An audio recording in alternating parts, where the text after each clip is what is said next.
أما بعد فأعوذ بالله من الشيطان الرجيم بسم الله الرحمن الرحيم ونبلوكم بالشر والخير فتنة قال النبي صلى الله عليه وسلم لا يقضي الله شيئا للمؤمن إلا كان له خيرا أو كما قال النبي عليه الصلاة والسلام رب اشرح لي صدري ويسر لي أمري واحلل عقدة من لساني يفقهوا قولي اللهم صل على سيدنا مولانا محمد في أول كلامنا اللهم صل على سيدنا مولانا محمد في أوسط كلامنا اللهم صل على سيدنا مولانا محمد في آخر كلامنا. قابل صدر احترام صدر جلسہ رفیق محترم حضرت مولانا افتخار صاحب دعوت برکاتہ العالیہ، اساتذہ مدرسہ، علماء نظام، طلباء کرام اور معزز سامعین، اللہ تعالیٰ کا بے پناہ کرم ہے اور اللہ تعالیٰ کا شکر و احسان ہے. اللہ تبارک تعالیٰ نے اس مجلس کے ذریعے سے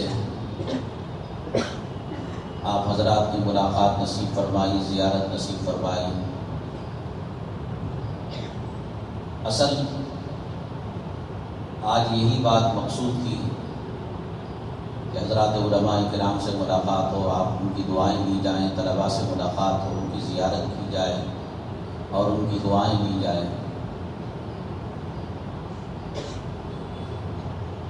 حضرت کا حکم تھا کہ 2-4 منٹ اس موقع سے فائدہ اٹھا لیا جائے. انشاءاللہ بہت ساری تفصیلات ہیں، ایک لمبی مدت، ایک لمبا عرصہ، اس کو مختصر مجلس کے اندر سمیٹنا بہت مشکل ہے.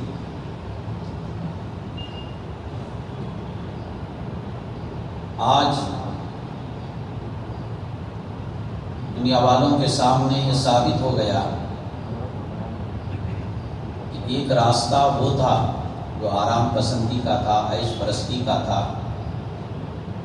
سہولتوں کا تھا، کمپرومائز کا تھا، مصالحت کا تھا. ایک وقت وہ بھی آیا تھا کہ جب اپنوں نے یہ کہا کہ حالات اتنے گمبھیر ہو رہے ہیں، خطرناک ہو رہے ہیں، نازک ہو رہے ہیں، کہیں ایسا تو نہیں ہے کہ ہم غلط سیدھ قدم اٹھا رہے ہیں. لیکن کام کرنے والوں کے دل میں اللہ تبارک تعالیٰ شرح صدر ڈالتے ہیں. افمن شرح اللہ صدرہ للاسلام، یہ اللہ تعالیٰ کی طرف سے بہت بڑی نعمت اور بہت بڑی دولت ہوتی ہے.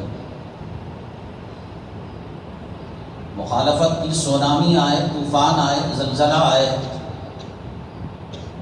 کام کرنے والوں کے دلوں میں اللہ تبارک تعالیٰ شرح صدر ڈالتے ہیں، اطمینان ڈالتے ہیں. افطاری کے بعد مختلف ملفوظات کو آپ نے سماعت کیا ہوگا. بولتے تھے، مانتا نہیں تھا، بدتمیزی کرتا تھا، سخت الفاظ استعمال کرتا تھا. تعلقات ختم کر دو، موبائل سے نام نکال دو، نام مت لو، تقریریں مت سنو. اللہ تبارک تعالیٰ کو بتانا تھا کہ حق کی برکت کیا ہوتی ہے. میرا اس میں کوئی دخل نہیں ہے، خدا کی قسم. کام کرنے والوں پر اللہ کی نصرتیں کیا ہوتی ہیں. جیل کی زندگی کے اندر آپ اندازہ لگائیں، ہندوستان آزاد ملک کے آزاد لوگوں پر اور بالخصوص اقلیتوں پر اور مسلمانوں پر موجودہ حکومت کے آنے کے بعد ظلم اور تشدد کا جو شکنجہ کسا جا رہا ہے. بات لمبی ہو جاتی ہے، بات سمجھ رہے ہوں گے. جب ان کے ساتھ یہ معاملات اور جو لوگ ان کے قبضے میں، ان کے پنجرے میں ہوں گے اور ان کی نگاہ میں ملک کے غدار، ملک کے دشمن، بے وفا، دہشت گرد، ٹیررسٹ، کیا امید کریں گے آپ کہ ان کے ساتھ کیا معاملہ کریں گے؟ ہماری قید میں وہ لوگ ہوں جنہوں نے نبی کریم صلی اللہ علیہ وسلم کی شان میں گستاخی کی، کملیش تیواری ہو یا فلاں ہو جو اسلام مسلمانوں کے خلاف آئے دن زبانیں کھولتے رہتے ہیں. یہ اگر کسی دن ہماری گرفت میں آ جائے، ہم ان کے ساتھ کیا معاملہ کریں؟ تو پھر یہ اسلام مسلمان دشمن قوم ان سے کیا توقعات وابستہ رکھیں گے؟ پھر بھی اللہ کو گواہ بنا کر اللہ کے گھر میں مہمانان رسول صلی اللہ علیہ وسلم کے سامنے رسول اللہ صلی اللہ علیہ وسلم کے جانشین علماء کو گواہ بنا کر کہتا ہوں کہ جیل کے اندر اللہ کی رحمتیں، برکتیں اور نصرتوں کو میں نے آنکھوں سے دیکھا.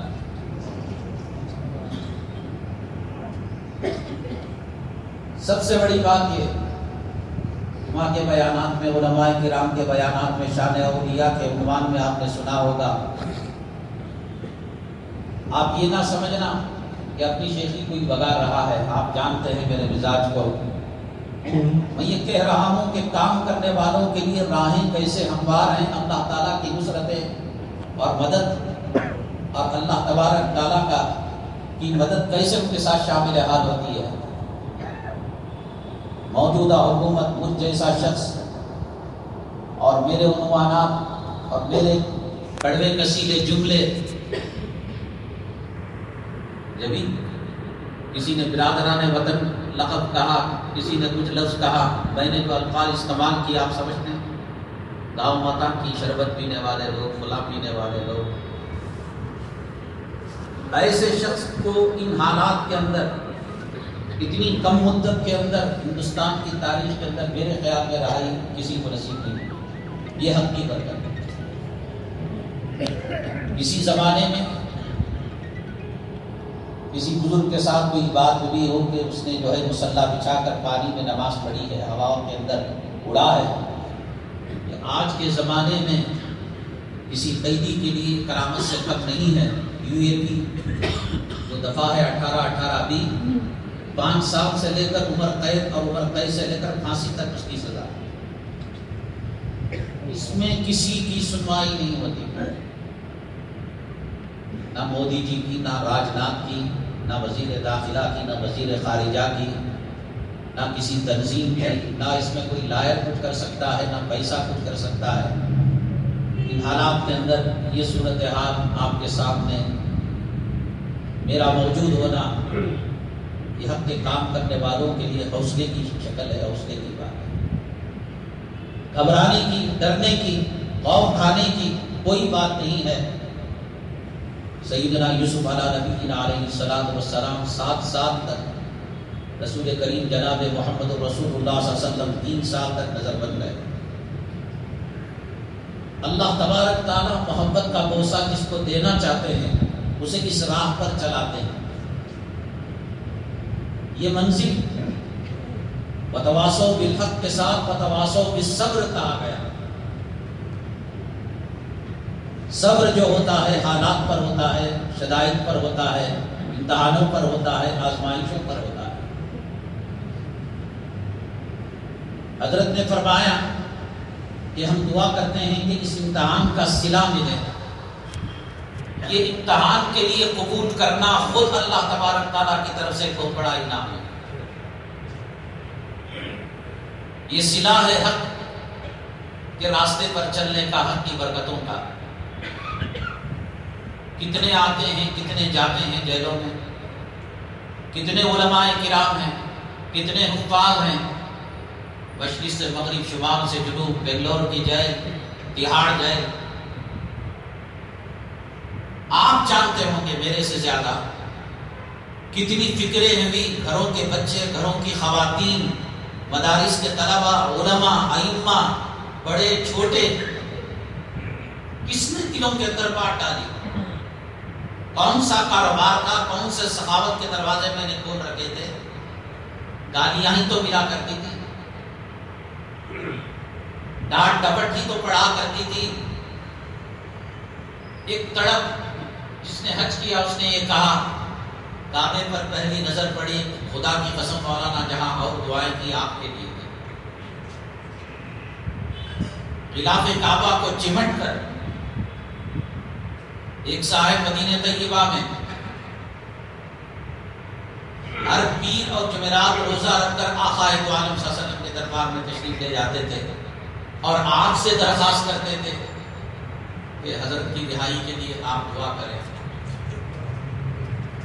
مکہ مکرمہ میں ایک ملازم جمعہ میں چھٹی ہوتی تھی۔ یہ میرے مناقب فضائل یہ نہیں، میں یہ کہہ رہا ہوں کہ اللہ تعالیٰ کے کتنے علماء ہیں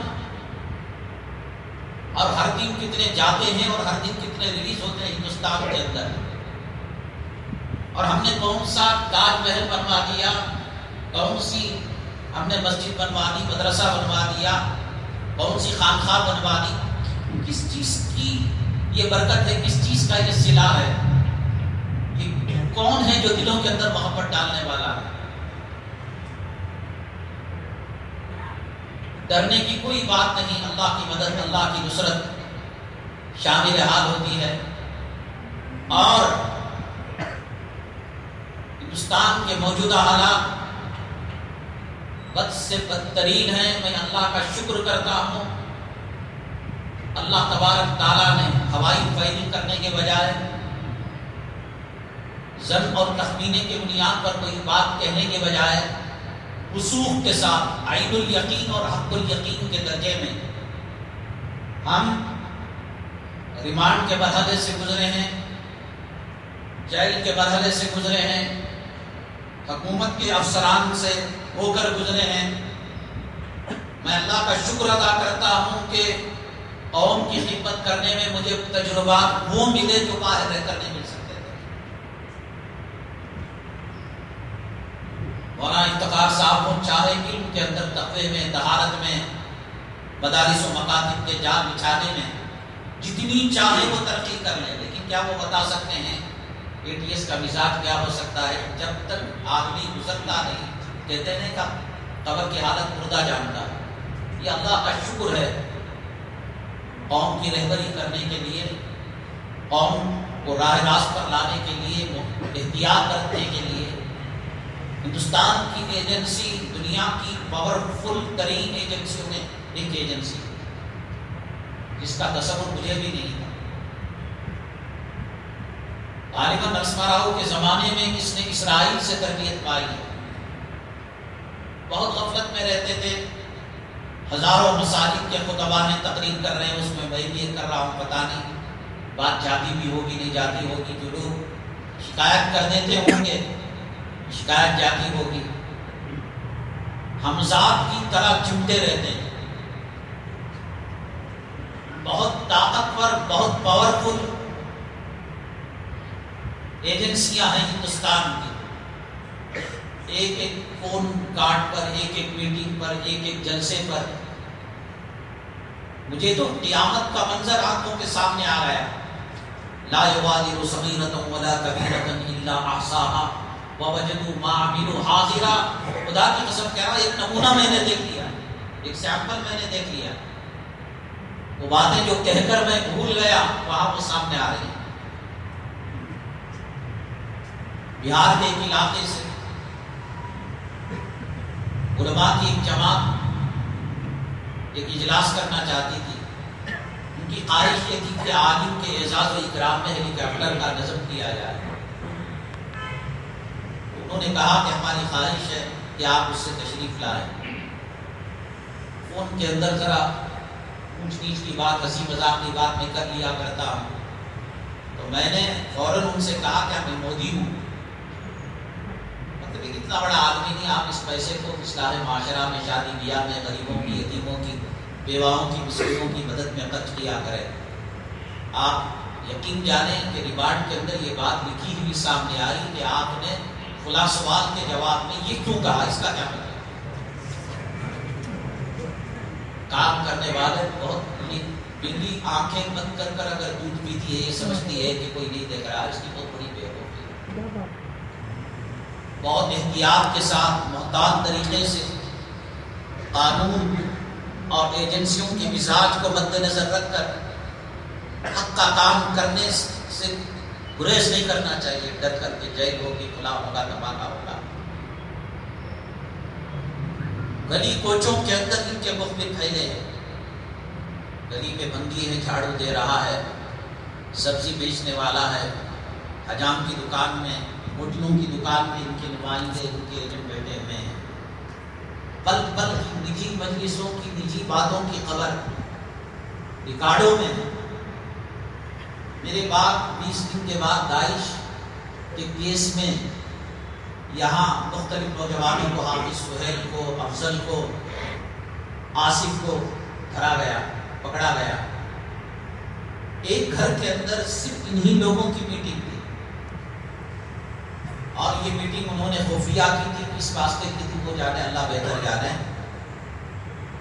اور اپنے ہی مزاج کے لوگ تھے، لیکن اس کی تصویر ایجنسی کے پاس پہنچی۔ اور یہ لوگ تو خود، میں کوئی خلاف قانون کام کروں اور اپنی تصویر واٹس ایپ میں بھیجوں یا کسی ایجنسی کو بھیجوں، تو ہو نہیں سکتا۔ بہت پاورفل ہیں، طاقتور ہیں، سوچ سمجھ کر انسان کو حق کا راستہ اپنانا چاہیے، اور ڈرنا بھی نہیں چاہیے کہ صاحب یہ معاملہ ہو جائے گا، یہ معاملہ ہو جائے گا، اور کام سے جو پیچھے قدم ہٹائے گا، ڈرے گا، بزدلی کرے گا۔ اور ایک بات یہ بھی یاد رکھیے گا کہ غیر غلط کام بہت آسانی سے کرتے بھی نہیں ہیں۔ کسی نے فون میں نام ڈیلیٹ کر دیا، بیان کو مٹا دیا، یا ایسے ہے جیسے مسجد کے اندر پنکھا بند کر دیا اور لائٹ بند کر دیا، سوئچ آف کر دیا، اور سمجھ رہے ہیں کہ انہی سے میرا تعلق ختم ہو گیا۔ جس کو پکڑنا ہو، 7 زمین نیچے سے، 7 آسمان اوپر سے، اس کی ایک ایک چیز پر، اس کی ایک ایک حرکت پر، نقل و حرکت پر اس کی نگاہ ہوتی ہے۔ اور جو راڈار پر نہیں ہوتا، اسکرین پر نہیں ہوتا، ان کو کوئی فکر نہیں آپ یتیم خانے کھولیں، یا کوئی فکر نہیں کہ آپ اصلاح معاشرہ کے اجلاس کریں۔ قامت دین اور اللہ کی زمین سے ناپاکی کو دور کرنے کی فکریں جو کرتا ہے، ان کے راڈار میں وہ لوگ آتے ہیں جو علماء کرام کا اصل مقصد ہے زندگی۔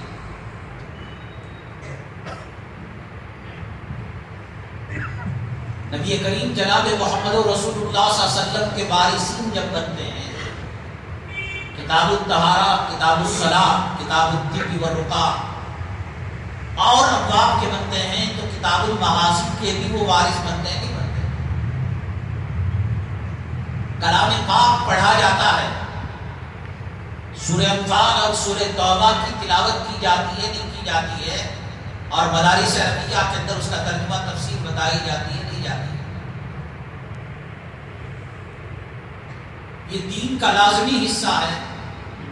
ڈرنے کی، گھبرانے کی، خوف کھانے کی کوئی قسم کی کوئی بات نہیں ہے۔ حالات آتے ہیں، اگر اس راستے میں حالات نہیں آئیں گے، میں نے بار بار کہا اللہ بیوی کو ایسی بیماری دے دیں گے جو کروڑوں میں ایک کو بیماری ہے، بچوں کو بیمار کر دیں گے، خواہ مخواہ کا زمین کا جھگڑا پیدا کر دیں گے۔ حالات آتے ہیں، لیکن ہر حالت، ہر امتحان، ہر آزمائش، تو میں نے حمد و صلات کے بعد حدیث پڑھی کہ اللہ تعالیٰ فیصلہ نہیں فرماتے کسی مومن کے لیے سوائے خیر۔ بہت کچھ سیکھتا ہے آدمی جیل میں جا کر، بڑے بڑے علماء کرام ہوتے ہیں، سیاستدان ہوتے ہیں، VIP قیدی ہوتے ہیں، بہت کچھ معلومات ہوتے ہیں، اس کے بغیر گویا ایک کلاس رہ جاتی ہے۔ ایک طالب علم آخر تک پڑھتا ہے، 8ویں کلاس تک دور حدیث نہیں پڑھتا، تو جیسے ادھورا ہے، ادھوری ہے اس کی تعلیم۔ اللہ تبارک تعالیٰ کا بڑا فضل ہے، کرم ہے، ایسے ایسے تجربہ کار لوگوں سے معلومات ملتی ہیں، مزاج معلوم ہوتا ہے. اور پھر ان سختیوں کے باوجود میں نے آپ کو بتایا تھا کہ آزاد ہندوستان کے آزاد باشندوں میں، آزاد مسلمانوں کے ساتھ جب یہ رویہ ہے تو وہ لوگ جن کو وہ اپنا دشمن سمجھ رہے ہیں 9 تالوں کے اندر پنجرے میں رکھتے ہیں لوہے کے، 9 تالوں سے ہو کر گزرنا پڑتا ہے.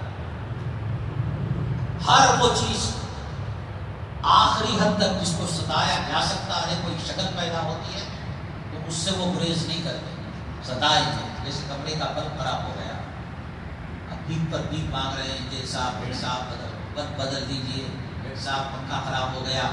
تو جتنا ستا سکتے ہیں آخری لمٹ ہے وہ ستائے. کھانے پینے کی آخری سے آخری ترین شکل شاید دنیا میں اس کے بعد اور کوئی شکل کھانے کی نہیں ہوگی کہ جس کو کھا کر آدمی مرنے سے بچ جاتا ہے. آدمی بیمار ہو درخواست پر درخواست لگائے، دوائیوں کا کوئی انتظام نہیں. میرے دانت میں درد تھا، 1 سال سے مسلسل علاج کی بھیک لگ رہی تھی، درخواست لگ رہی تھی. اللہ کا کرنا یہ ہوا کہ اللہ نے رہائی دی، بعد میں یہاں کر علاج ہو رہا. اس وقت مدارس کے طلبہ مجھے یاد آتے تھے جب مدرسے کے دور سے گزر رہا تھا، اور میں نے 8 سالہ تعلیم کو شارٹ کر کر 7 سال میں کر لیا. یہ حضرت مولانا استاد محترم مربی ارشد مدنی صاحب دعوت برکاتہ العالیہ کی مہربانی، آپ نے توجہ فرمائی. طالب علم بھی سمجھتا ہے کہ جلد از جلد اس پنجرے سے نکل جائے. یہاں کے دال خانوں سے تنگ آ جاتا ہے استاد کی ڈانٹ ڈپٹ سے، اور یہ سمجھتا ہے کہ ایک دنیا کا بدترین قید خانہ ہے. میں نے مدرسے کی بھی زندگی دیکھی، مسجد کی بھی زندگی دیکھی، آزاد کی زندگی دیکھی، قید خانے کی بھی زندگی دیکھی. میرے معزز طلباء، اللہ کا کروڑوں اربوں کھربوں آپ شکریہ ادا کریں. نبی کریم جناب محمد رسول اللہ صلی اللہ علیہ وسلم کے مہمان آپ. میں تو یاد کرتا تھا، میں نے بہار کے، بنگال کے، جھارکھنڈ کے پسماندہ مدارس دیکھے، وہاں کے کھانے دیکھے. میں نے کہا اللہ اس مدرسے کا طالب علم بھی بنا دیا ہوتا، وہی کھانا دے دیا ہوتا. اور پھر آپ ہائی ٹیک مدارس کے اندر موجودہ زمانے میں اللہ کا شکر ادا کریں. ایک مرتبہ میرا بچہ گجرات میں پڑھ رہا ہے، کچھ اس کے دل میں وسوسہ آیا کہ مدرسہ بدل لوں، فلاں کروں. میں نے اس کو خط یہی لکھا، میری زندگی کے مقابلے میں اللہ اگر اختیار دیتا، چوائس دیتا، زمین و آسمان کے خزانے لٹا کر مدرسے کی اس زندگی کو، طالب علمی زندگی کو اپنا لیتا. بہت بہترین زندگی، شاہانہ زندگی، اعزاز و اکرام والی زندگی، آزاد زندگی. یہاں سے نکلنے کے بعد پتا چلے گا کہ کس چیز کو چھوڑ کر ہم آ گئے. اور جیل سے ہو کر آئے ہیں، کوئی دن ایسا نہیں ہوتا ہوگا کہ مدرسے کی زندگی کو اور مدرسے کے لمحات کو میں نے یاد نہ کیا.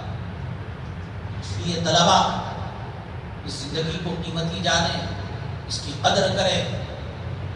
اور حدیث پاک میں ہے کہ جب حالات آئے تو اپنے سے کمتر لوگوں کو دیکھیں. میں نے جو حالات مختصر طور پر قیدیوں کے احوال، میں نے کہا کہ 2.25 سال، ایک ایک لمحہ، ایک ایک شب و روز، جب فون آتا تھا، جب خط آتا تھا، جب ملاقات آتی تھی، کیا بیتتی تھی. رمضان المبارک کے اندر 2 بجے سحری آ جاتی تھی، اور وہی دال اور وہی کھانا 30 دن، اور وہی دال و کھانا عید کے دن.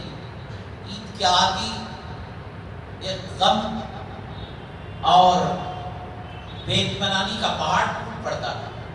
روتے تھے. تو عید کی نماز میں نے پڑھائی، خطبے کے اندر لوگ رویا کرتے تھے. کون سی عید ہے بیوی کو چھوڑ کر، بچوں کو چھوڑ کر، ماں کو چھوڑ کر، باپ کو چھوڑ کر، بھائیوں بہنوں کو چھوڑ کر. اللہ تبارک تعالیٰ نے بہت بڑی نعمت دی ہے. معاشرت، بیوی، بچے، ماں باپ، دوست و احباب، اساتذہ، مدرسہ. ایک ایک لمحہ اس تنہائی کے اندر یاد آتا ہے اور انسان خون کے آنسو رونے لگتا ہے۔ بہرحال اللہ تعالیٰ کا شکر و احسان ہے، قید کی گرفتاری کی پہلی رات سے لے کر 17 اکتوبر کی رہائی تک بخدا قیامت کے دن میرا دامن پکڑنا اگر یہ بات غلط ہو، بہت اعزاز و اکرام کا معاملہ تھا۔ ایمان کے اندر بھی نسے مس نہیں کیا، اور بڑے افسران نے گالی تک نہیں دی، چائے پلاتے تھے وقتاً فوقتاً، کھانا کھلاتے تھے، نماز پڑھنے کا موقع فراہم کرتے تھے، اور بڑی عزت کے ساتھ پیش آیا کرتے تھے، اور ہم نے بھی ان کا بھرپور تعاون کیا۔ اور جو عام طور سے لوگ سمجھتے ہیں کہ ذرا سا مولانا کا نام لے لیا، تقریر سن لی، یا مولانا نے ہمت جرت کر کے بلائی تو لوگوں کو بھی بات آپ نے کہا ہوگا حضرت ابھی رزق کیوں دیتے ہیں، ایسی کوئی بات نہیں ہے۔ مفتی عبدالسمیع صاحب دامت برکاتہ داعش کے کیس میں ماخوذ ہیں۔ جب بیلگام میں پروگرام تھا تو بنگلور ہو کر وہ گئے۔ حضرت سے بہت پہلے سے میرے تعلقات ہیں، کئی جلسوں کے اندر وہ ایک اسٹیج پر ہم دونوں رہے ہیں، تو میں نے دعوت دی حضرت کو ضیافت کے لیے ہیگڑے نگر میں۔ افضل جو داعش کے کیس میں ماخوذ ہیں اور تہاڑ جیل میں ہیں، وہ ان کو لے کر آئے۔ ایجنسیاں مجھے القاعدہ سے جوڑ رہی ہیں۔ مفتی عبدالسمیع صاحب داعش کے ترجمان اور نمائندہ عالم سمجھے جاتے ہیں، اور داعش کی ویب سائٹ کے اندر بھی ایشیا کے نمائندہ علماء میں ان کا نام لیا گیا ہے کہ اس تعلق سے کوئی شکوک و شبہات ہو تو مفتی عبدالسمیع صاحب سے اس کا ازالہ کرے۔ اس لیے ایجنسیوں کو غلط فہمی ہوئی، تو ایک کھانے کی مجلس میں ایک القاعدے کا ان کی نگاہ کے اندر رکن، اور ایک داعش کا رکن، اور ایک ممبر افضل، لیکن کبھی انہوں نے یہ نہیں کیا کہ مجھے داعش سے جوڑ دیا اور مفتی صاحب کو القاعدہ سے جوڑ دیا، اور وہ افضل جو مہمان تھا اس کو ادھر القاعدہ سے بھی جوڑ دیا، اس کو داعش سے بھی جوڑ دیا، کہ تم نے ان دونوں کو ملانے کا نیٹ ورکنگ کا کام کیا۔ ایسے بھی نہیں ہے جیسے لوگ عام طور سے سمجھا کرتے ہیں۔ اتنا بھی بزدل ہو کر، اتنا بھی ڈرپوک ہو کر، اتنا بھی قدم پیچھے ہٹا کر زندگی گزارنے کی کوئی ضرورت نہیں ہے۔ جو حالات ہم نے دیکھے، جو حالات ہم نے سنے، جو حالات یہاں پیش آئے اس پونے 2 سال کے درمیان، اتنا بھی کرنے کی ضرورت نہیں ہے۔ یہ کام ہندوستان کا فوجی جب ہندوستان کے لیے خدمت کرتا ہے تو اس کے ذرے ذرے کا خیال ہندوستانی حکومت کرتی ہے، اس کے کھانے کا، اس کے پینے کا، اس کے میڈیکل کا، اس کے بچوں کے ایجوکیشن کا، اس کے سفر کا۔ ہائی لیول آفیسر ہے ہوائی جہاز کے اخراجات کا۔ دین کے سپاہیوں کے لیے کیا اللہ تبارک تعالیٰ ان کا خیال نہیں کرے گا؟ کسی قسم کی کوئی ڈرنے کی ضرورت نہیں۔ الا ان اولیاء اللہ لا خوف علیہم ولا هم يحزنون۔ اللہ تعالیٰ نے ولایت کی نشانی یہ نہیں بتائی کہ اس کی پگڑی کا وزن کتنا ہوگا، تسبیح کے دانوں کی تعداد کتنی ہوگی، سجدوں کی رکعت، سجدوں کی تعداد اور رکعتوں کی تعداد کتنی ہوگی۔ بنیادی بات یہ بتائی کہ کام کرنے کے اندر اعلاء کلمت اللہ کے لیے وہ ڈگمگائیں گے نہیں، اس کے قدم جگہ جگہ پر، قدم قدم پر اللہ تعالیٰ کی مدد اور نصرتیں آئیں گی، لیکن یاد بھی ضروری ہے۔ اللہ نبی صلی اللہ علیہ وسلم نے کہا کہ اون کو باندھو پھر اللہ پر توکل کرو۔ کوئی غیر شادی شدہ مسجد کے اندر آ جائے اور کہے اللہ مجھے صاحب اولاد بنا دے، یہ کیسے ہو سکتا ہے؟ دنیا دار الاسباب ہے، اسباب کو مد نظر رکھ کر، حالات کو مد نظر رکھ کر، حکومت کے مزاج کو مد نظر رکھ کر، راستے کے مزاج کو مد نظر رکھ کر یاد رکھیں جو اس راہ سے جس کے قدم ڈگمگائیں گے اس کی دنیا بھی تباہ ہوگی، اس کی آخرت بھی برباد ہوگی۔ نہ دنیا میں اسے کوئی عزت ملے گی، نہ آخرت کے اندر کوئی سنتولتی ملے گی۔ ہمارے اکابرین کی شان یہی رہی ہے، ہمارے بڑوں کی شان یہی رہی ہے۔ اللہ تبارک تعالیٰ سے دعا ہے اللہ تبارک تعالیٰ ان بیتے ہوئے لمحات کو قبول فرمائیں، اور جن حضرات نے ہمارے حق میں دعائیں کی، ہمدردیاں کی، ظاہری باطنی جس حیثیت سے بھی انہوں نے تعاون کیا، اللہ تبارک تعالیٰ دارین کی سعادت اور دارین کی خوشی انہیں نصیب فرمائے، ہر قسم کے شرور اور فتن آفات اور بلیات سے ان کی حفاظت فرمائے۔ رہائی کے بعد ایک پہلا موقع تھا ہم کلام ہونے کا، بسم اللہ سے شروع ہوا۔ اللہ کی ذات سے امید ہے کہ انشاءاللہ حدیث میں فرمایا گیا کہ بسم اللہ سے جو کام شروع ہوگا وہ برکتوں والا ہوگا، رحمتوں والا ہوگا، نصرتوں والا ہوگا۔ اس امید کے ساتھ میں آپ حضرات سے ہم کلام ہوا۔ اللہ تبارک تعالیٰ یہاں کی منتظمہ کمیٹی کو، بالخصوص اساتذہ کرام اور بالخصوص حضرت مفتی صاحب کو اللہ جزائے خیر نصیب فرمائیں۔ میں ان کا تہ دل سے شکریہ ادا کرتا ہوں کہ آج اس موقع پر آپ سے ہم کلام ہونے کا، آپ کے دیدار کا انہوں نے ہمیں موقع نصیب فرمایا۔ اللہ تبارک تعالیٰ ان کی جرت، ان کے حوصلے اور ان ایمانی طاقت میں اضافہ فرمائے، ہماری مجلس کو دارین کی سعادت کا ذریعہ بنائے۔ آمین و آخر دعوانا۔